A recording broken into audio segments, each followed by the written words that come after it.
Joining us for the latest on the escalating situation in Pakistan is Anthony Cordesman, a former Defense Department official and the Arleigh Burke Chair in Strategy at the Center for Strategic and International Studies. Good to have you back, sir. Does today's incursion into the Swat Valley region by the Pakistani Army signal the beginning of a campaign to retake that area?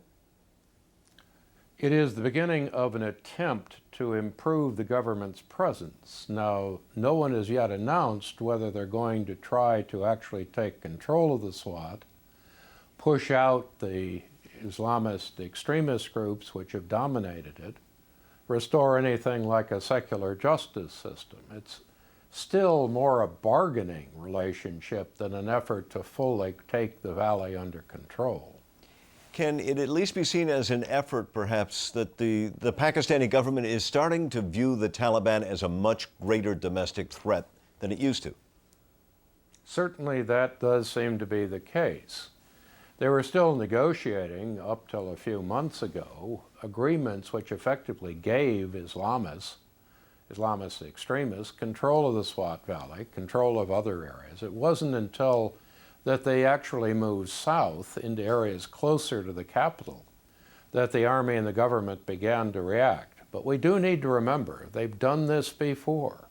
They've conducted military campaigns, they've made all kinds of claims, and then withdrawn the forces, and at the end of it, the insurgents had a much larger area of control than before the campaign began. Well, that leads into my next question, really, which is how much of this can be perceived, perhaps, to be timed with tomorrow's meeting between President Obama and President Zardari? I don't think it is timed to that at all. I think the fact was that they were beginning to expand so quickly that people began to be really frightened in the Pakistani government that this could trigger a process where you'd end up with Islamist extremists in control of much broader areas. There are questions about the loyalty of the army and the security forces, and there were internal political issues in Pakistan. You have a very weak prime minister with a very strong rival, and a military that is constantly looking over the shoulder of both democratic parties. So these are internal issues, not a matter of having a Pakistani leader meet an American leader. How do you think the Taliban are likely to respond to this new offensive?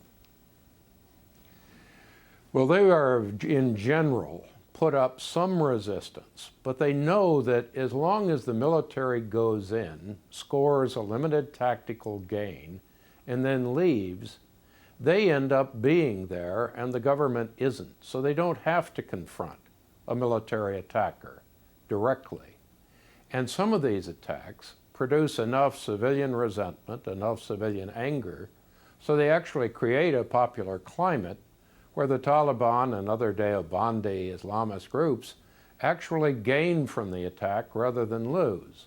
That's particularly true if in the process the army doesn't back the local security forces and the local government or the people who rally to the government's side.